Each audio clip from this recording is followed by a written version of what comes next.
Inspirational path से आप सभी को जय सिया राम। हम सभी लोगों को रामचरितमानस का पाठ अवश्य करना चाहिए, जिससे हमारी भगवान में श्रद्धा और विश्वास दिनों दिन बढ़ता चला जाएगा। 5 दोहे 10 दोहे जिसके पास जितना टाइम हो, कोई लिमिट नहीं है। आप जितना पढ़ेंगे आपको ये उतना अच्छा लगेगा। और पढ़ने का टाइम अगर ना हो तो आप YouTube पे जाके ढेर सारे वीडियोज़ हैं जो आपको अच्छे लगते हों, आप वो वीडियो ओपन करिए और उसको मन लगा के सुनिए। आइए हम लोग शुरू करते हैं। राम सिया राम जय जय राम। राम सिया राम जय जय राम।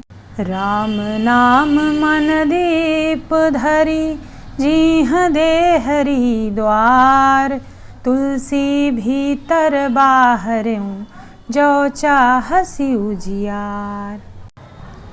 जहि विधि होई हई परम हित, नारद सुनहु तुम्हार। सोई हम करब न आन कछु, बचन न मृषा हमार। यहाँ पर प्रभु ने कहा कि नारद जी सुनिए, जिस तरह आपका परम हित होगा वही हम करेंगे, दूसरा कुछ नहीं करेंगे, ये हमारा वचन है। भगवान हमेशा हमारा भला ही करते हैं, पर उस समय हम उम्मीद कुछ और लगाए रहते हैं और मिलता हमें कुछ और है, तो शायद हमारा मन मानता नहीं है। कुपथ मांग रुज व्याकुल रोगी, वैद न देई सुनहु मुनि जोगी। एहि विधि हित तुम्हार मैं ठयऊ, कहियस अंतरहित प्रभु गयऊ। हे मुनि सुनिए, रोग से व्याकुल रोगी कुपथ मांगे तो वैद्य उसे नहीं देता। इसी प्रकार मैंने भी तुम्हारा हित करने की ठान ली है। ऐसा कहकर भगवान अंतर्ध्यान हो गए। माया विवश भय मुनि मूढ़ा, समुझी नहीं हरि गिरा निगूढ़ा। गवने तुरत तहाँ ऋषि राई, जहाँ स्वयंवर भूमि बनाई। माया के वशीभूत हुए मुनि ऐसे मूढ़ हो गए कि वे भगवान की स्पष्ट वाणी को भी न समझ सके। ऋषि राज नारद जी तुरंत वहाँ गए जहाँ स्वयंवर की भूमि बनाई गई थी। निज निज आसन बैठे राजा, बहु बनाव करि सहित समाजा।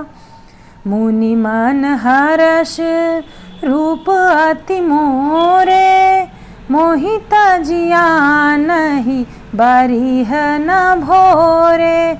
राजा लोग खूब सज धज कर समाज सहित अपने अपने आसन पर बैठे थे। नारद जी मुनि मन ही मन प्रसन्न हो रहे थे कि मेरा रूप बड़ा सुंदर है, मुझे छोड़कर कन्या दूसरे को नहीं वरेगी। मुनि हित कारण कृपा निधाना, दीन कुरूप न जाई बखाना। सो चरित्र लखी काहू न पावा, नारद जानी सबहि सिर नावा। यहाँ पर भगवान ने मुनि के कल्याण के लिए उनको ऐसा कुरूप बना दिया जिसका वर्णन नहीं हो सकता। यह चरित्र कोई भी न जान सका, सबने उन्हें नारद ही जानकर प्रणाम किया। राम नाम मन दीप धरु, जीह दे हरि द्वार। तुलसी भीतर बाहरऊँ, जो चाहसी उजियार। रहे तहाँ दुई रुद्रगण, ते जानहि सब भेव। विप्र वेश देखत फिरहि, परम कौतुकी तेव। वहाँ 2 शिव जी के गण भी थे। वे सब विभेद जानते थे और ब्राह्मण का वेश बनाकर सारी लीला देखते फिरते थे। वे बड़े मौजी थे।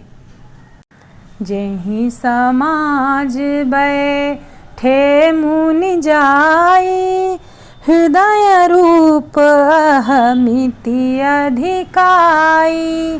तह बैठे महेश गण दोऊ, विप्रवेश गति लखई न कोऊ।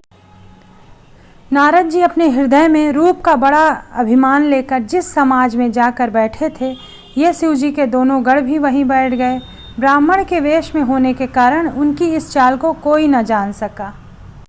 करहि कूटी नारदहि सुनाई, नीक दीन हरि सुंदरताई। रीझहि राज कुंवरी छवि देखी, इहि बरहि हरि जान विशेषी। वे नारद जी को सुना सुनाकर व्यंग्य वचन कहते थे। भगवान ने इनको अच्छी सुंदरता दी है, इनकी शोभा देखकर राजकुमारी रीझ ही जाएगी और हरि जानकर इनको खास तौर से बरेगी। मुनिह मोह मन हाथ पराए, हंसहि शंभुगन अति सचुत पाए। यद्यपि सुनहि मुनि अटपटी वाणी, समुझि न परई बुद्धि भ्रम सानी। नारद मुनि को मोह हो रहा था क्योंकि उनका मन दूसरे के हाथ में था। शिव जी के गण बहुत प्रसन्न होकर हंस रहे थे।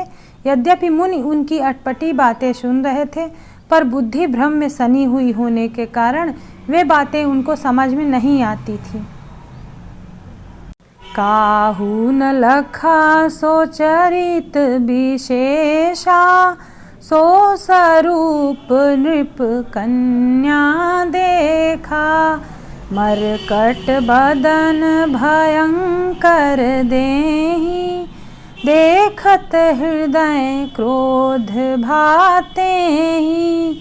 इस विशेष चरित्र को और किसी ने नहीं जाना, केवल राजकन्या ने वह रूप देखा। उसका बंदर सा मुंह और भयंकर शरीर देखते ही कन्या के हृदय में क्रोध उत्पन्न हो गया।